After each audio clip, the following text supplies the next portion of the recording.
अश्रूपासून 11 रुद्र प्रकट झाले होते.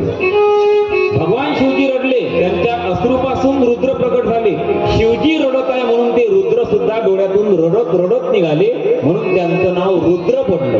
ते 11 रुद्र आहे आणि ते 11 रुद्र आपल्या गळ्यामध्ये धारण करून जीवनाचा वियोगाचा जो दुःख आहे ते दूर करू शकतो.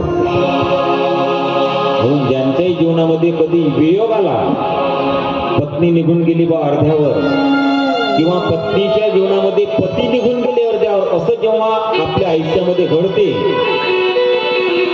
त्यावेळेस 11 रुद्राक्षाची माळ आपल्या गळ्यामध्ये घाला. 11 रुद्राक्ष, ते 11 रुद्र तुमच्या जीवनातलं दुःख दूर करतील. कारण महादेवांच्या अश्रूंपासून निर्माण झालेले आहे. महादेवांचं अश्रू त्या रुद्रांनी दूर केलं. तुमच्याही जीवनातलं रुद्र जीवन जे आहे ते दुःख जे आहे ते दूर करतील. म्हणून 11 रुद्रांची माळ, 11 रुद्राक्षाची माळ, बारीक जाडे कोणती असले तर चालेल, गळ्यामध्ये घाला. जीवनातलं दुःख जे आहे ते कमी करते. कारण ते रुद्र आहेत, भगवान शिवजी पासून उत्पन्न झाले. शिवजी त्या ठिकाणी वियोगामध्ये संपूर्णपणे शोकमग्न झालेले असतात. संपूर्ण ब्रह्मांडामध्ये फिरले शिवजी त्यावेळेस. सर्व देवतांना काळजी पडली म्हणे, भगवान शिवजी जर असे दुःखामध्ये राहिले तर या पृथ्वीचं पुढे कसं होणार. या दुःखातून शिवजींना बाहेर काढावं लागेल. सर्व देवतांनी भगवान विष्णूची प्रार्थना केली. विष्णूची प्रार्थना करताय, भगवंता या स्थितीतून महादेवाला सांभाळणारे तुम्हीच आहात आणि तुम्हीच महादेवाला या दुःखाच्या स्थितीतून बाहेर काढू शकता. भगवान विष्णूची प्रार्थना सर्व देवतांनी केल्यानंतर विष्णू भगवंत सुद्धा सांगितलं की महादेवाला दुःखातून मी बाहेर काढेल. म्हणून विष्णू भगवंत महादेवाचं जीवनातलं दुःख दूर करण्याकरता निघालेले आहे. ते भगवंत कसं आहे माहित आहे काय, नावच एक आहे, हरिहर. भगवान विष्णू हरी आहेत, भगवान शिवजी हर आहे. हरावर संकट पडलं म्हणून हरीला काळजी पडली. हरी हराला समजवण्याकरता येत आहे. ज्यावेळेस हरी संकटात असतात त्यावेळेस हराला काळजी असते.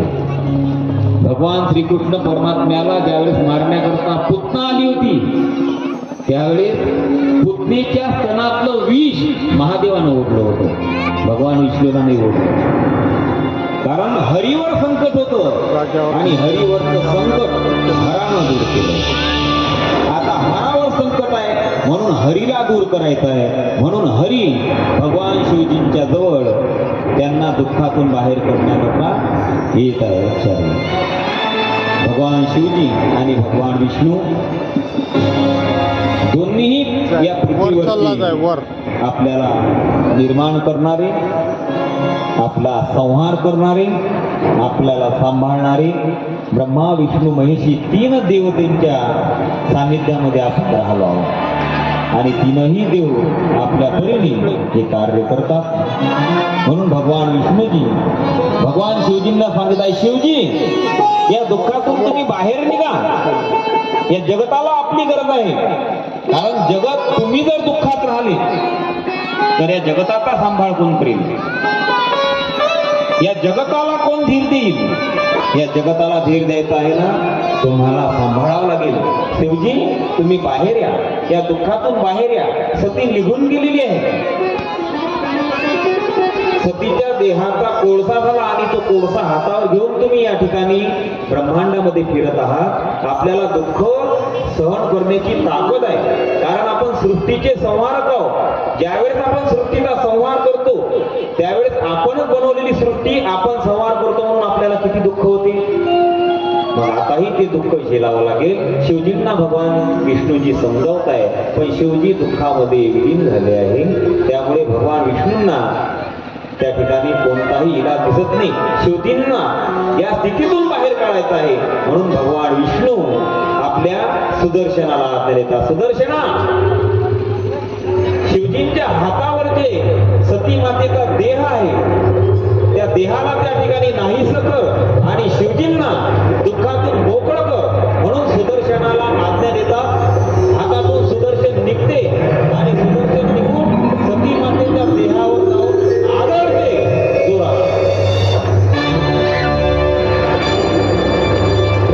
जसं ते सुदर्शन सती मातेच्या देहावर आदळलं त्या देहाचे तुकडे तुकडे झाले.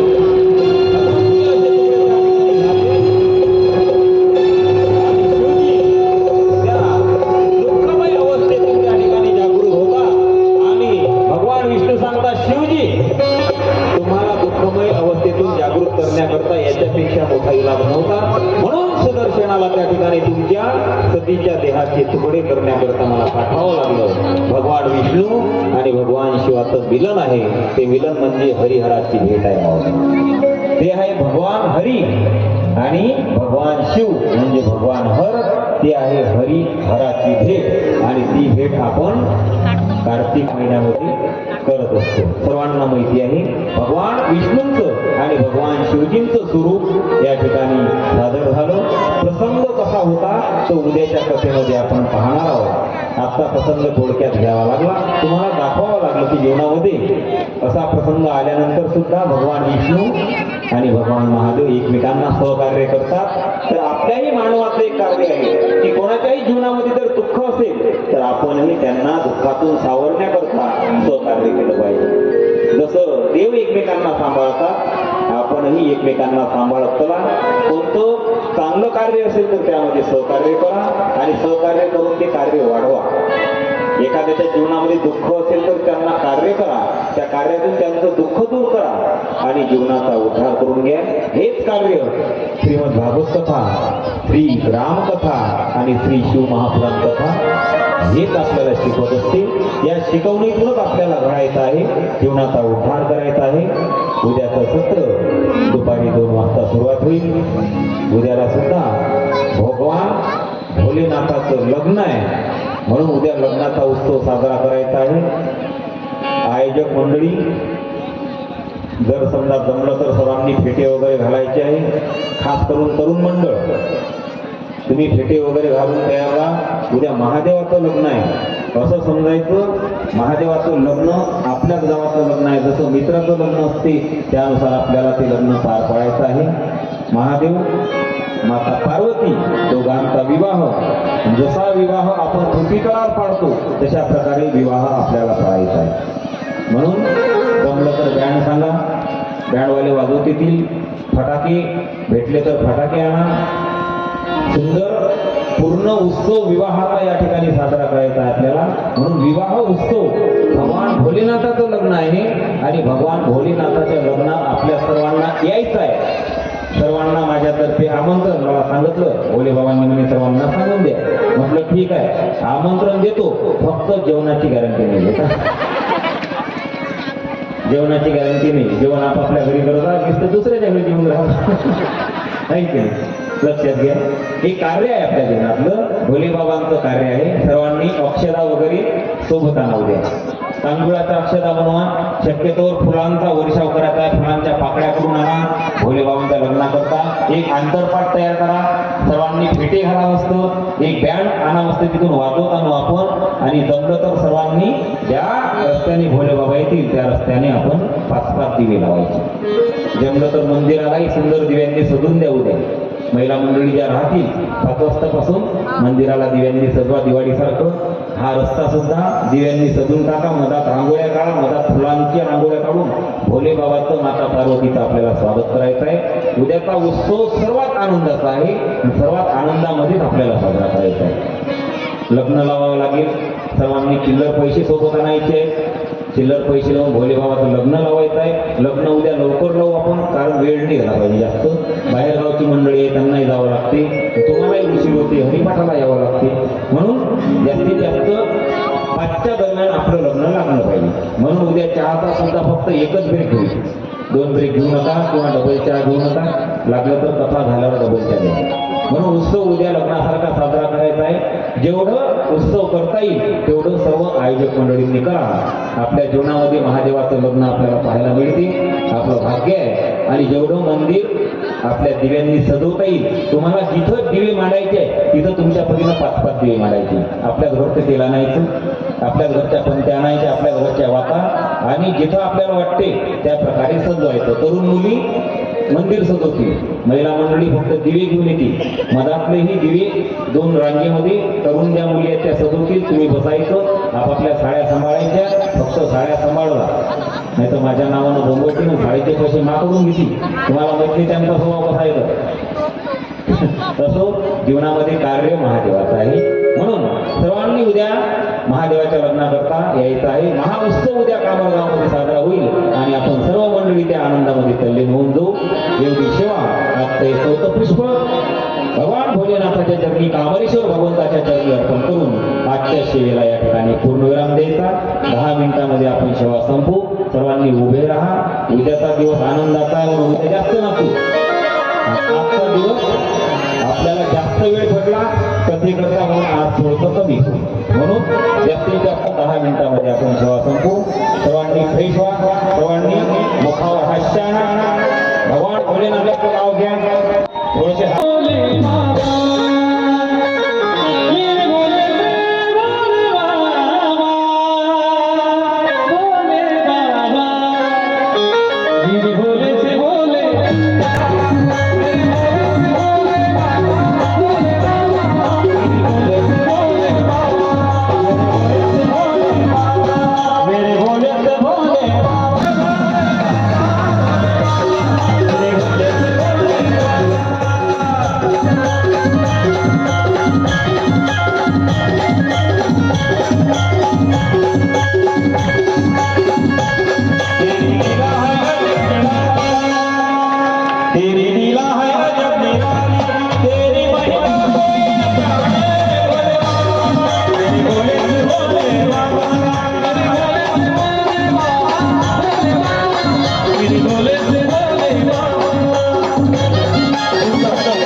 मेरे भोले से भोले, मेरे भोले से भोले।